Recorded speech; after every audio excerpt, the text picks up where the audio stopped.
बिस्मिल्लाहिर्रहमानिर्रहीम। अस्सलाम वालेकुम। कैसे हाल हैं आपके? इस वक्त हम कुछ ऐसे मौजू पर बात कर रहे हैं जैसा कि पेट्रोल इस वक्त रेट बढ़ाए जा रहे हैं। दूसरे नंबर पर हम करेंगे सऊदी अरब और यूएई के अख्तिलाफ़ात की, और तीसरे नंबर पर हम जो बात करेंगे वो ईरान और अमेरिका की जंग के बारे में बात करेंगे। इस वक्त पहले ही पाकिस्तान के अंदर महंगाई है और इस वक्त पेट्रोल पहुँच से बाहर होता जा रहा है। जैसे कि इस वक्त पेट्रोल का रेट 395 रुपये लीटर है, और इस वक्त हत्ता कि अगर 110 रुपये फी डॉलर भी पेट्रोल लगाया जाए तो इस वक्त इसकी मालियत 100 पाकिस्तानी रुपयों के लिहाज से 193 रुपये में हम पड़ रहा है, क्योंकि 110 डॉलर के लिहाज से एक बैरल में 159 लीटर होते हैं। 159 लीटर को अगर हम 280 को हम अगर 110 से ज़रूर देते हैं और उसको बाद हम उसको 159 पर तकसीम कर देते हैं तो उसकी कीमत 193 रुपये निकलती है। 193 का जो पेट्रोल हमें यहाँ पर पड़ रहा है उसको हुकूमत हम लोगों को 395 रुपये का दे रही है। लेकिन जैसा कि ईरानी बाकर काली वाफ्ताब ने कहा है कि अगर यही बंदिश रही तो ये 140 रुपये फी बैरल तक जाएगा, 140 रुपये डॉलर फी बैरल तक जाएगा। यानी कि अगर उस वक़्त जो हमें आज 193 पड़ रहा है तो उसके मुताबिक ये हमें पाकिस्तानी करेंसी में 246 रुपये का पड़ेगा। लेकिन जैसे कि हमारी हुकूमत को हमें डबल रेट्स पर से भी ज़्यादा देने की आदत है, तो उसके मुताबिक ये 246 की बजाय हमें 520 के लगभग या 510 रुपये के हिसाब से दिए जाएंगे। यानी कि इस वक्त जो आवाम है अगर यही बंदिश रहती है, और जैसे कि ऐलान भी किया गया है, तो 500 या 520 तक खरीदने की जो है वो तवक्को रखे कि हम इस रेट तक खरीदेंगे। और दूसरी तरफ अगर देखें, इस वक्त स्कूल की छुट्टियां 3-3 दिन के लिए स्कूल बंद कराए जा रहे हैं और इसके कहा जा रहा है कि ये अखराजात में कमी की तरफ। लेकिन अगर दूसरी तरफ देखें, जैसे कि वज़ीर आज़म साहब और उनके वज़रा की तादाद को देखा जाए जो रोज़ मीटिंगें बुलाई जा रही हैं, वहाँ से मरीम नवाज साहिबा मीटिंगें बुला रही हैं, वहाँ से कराची के अंदर देखा जाए तो जो आवाम पेट्रोल के पैसे भर रही है अपनी जेब से, तो उनके लिए तो कह रहे हैं कि किल्लत पैदा हो रही है, बचत की जाए। लेकिन ये एक उसके ऊपर जो वज़ीर आला शहबाज शरीफ आते हैं या मरीम नवाज साहब आते हैं, उनके पास उनके मुशीर, उनके MPAs, उनके MNAs जो आकर उनके मीटिंगों में शिरकत कर रहे हैं, उनके फिर सिक्योरिटी के अखराजात, इनके जो उनके पीछे सिक्योरिटी की गाड़ियाँ आती हैं, इसके अंदर कितनी हद तक पेट्रोल की तबाही होती है। क्या इनको चाहिए कि इसके लिए भी कोई ऐसे तरीक़ेकार बनाएं कि या ऑनलाइन करें या कोई ऐसे तरीक़ेकार बताएं ताकि यहाँ से भी पेट्रोल की बचत हो सके, क्योंकि स्कूल की तालीम का तो बेड़ा गर्क कर दिया गया है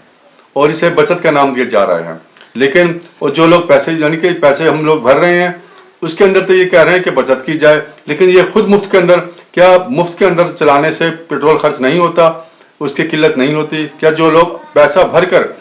बच्चों को स्कूल भेज रहे हैं और अपनी जेब से खर्च कर रहे हैं उसके अंदर पेट्रोल की किल्लत पैदा हो रही है? तो ये इस बारे में भी हुकूमत को सोचना चाहिए। दूसरे नंबर पर हम जो बात करेंगे इस वक्त वो यूएई और सऊदी अरब के इख्तिलाफ़ात भी हो सकता है कि आने वाले दिनों में सामने आए, क्योंकि जो जैसा कि सऊदी अरब ने और यूएई के और अरब ममालिक आपस में पेट्रोल के बारे में था कि हम पेट्रोल वगैरह जो है इसी हद तक निकालेंगे ताकि इसकी जो कीमत है वो स्टेबल रह सके और इसके अंदर हमें बचत हो सके। लेकिन अगर जैसा कि यूएई ने कहा है कि नहीं, हम इस चीज़ से बाहर निकल जाते हैं और आइंदा के बाद हर कोई अपनी मर्जी से चलेगा, यानी कि वो इस चीज़ से बाहर, जिसको अमेरिका ने खुश आइन करा दी, यानी ट्रम्प ने खुश आइन करा दिया है, यानी कि यूएई ने अरब ममालिक के साथ एक और दफ़ा धोखा किया है। यानी कि अगर उनकी इकानमी ख़राब होती है तो वो आने वाले वक्त में उतना असला नहीं खरीद सकेंगे उनके, क्योंकि उनके तमाम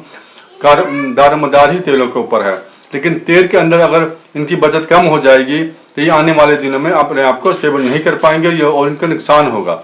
लेकिन जो इस चीज़ की कोई परवाह नहीं, क्योंकि वो मार्केट ख़राब करना चाहता है और ये इसराइल और इंडिया और ये आपस में मिले हुए हैं और ये उनके नक्शे के दम पर चल रहा है। जो वो उनको बोल रहे हैं वो उसी तरीके से चल रहे हैं और हर मुसलमान के साथ जहाँ भी टांग खींचने की बारी आती है वहाँ पर ये टांग खींच देते हैं। और नंबर तीसरा, ईरान और इसराइल की जंग की अमेरिका की जंग के बारे में बात करेंगे। इससे अगर ईरान और अमेरिका इनकी जंग का इस वक्त ऐसा हाल है, कहने तो नहीं चाहिए कि भेड़ एक जानवर है, लेकिन जैसे कि भेड़ें आपस में लड़ती हैं उसके बाद ये दोनों पीछे जाना शुरू हो जाती हैं। پیچھے جاتے جاتے جاتے جب کافی دور سے واپس آتی ہیں تو دونوں زوردار ٹکر مارتی ہیں، جس کا خمیازہ دونوں کو بھگتنا پڑتا ہے۔ اسی طریقے سے امریکہ اور ایران اس وقت دونوں پیچھے کی طرف جاتے جا رہے ہیں اور مکمل تیاری کر رہے ہیں کہ دونوں ایک دوسرے کو پھچاڑنے کی، لیکن جب یہ دونوں جس وقت دور سے آتے ہوئے ایک دوسرے ٹکرائیں گے تو اس کا فائدہ کس کو ہوگا؟ کساب کو ہوگا، کیونکہ اگر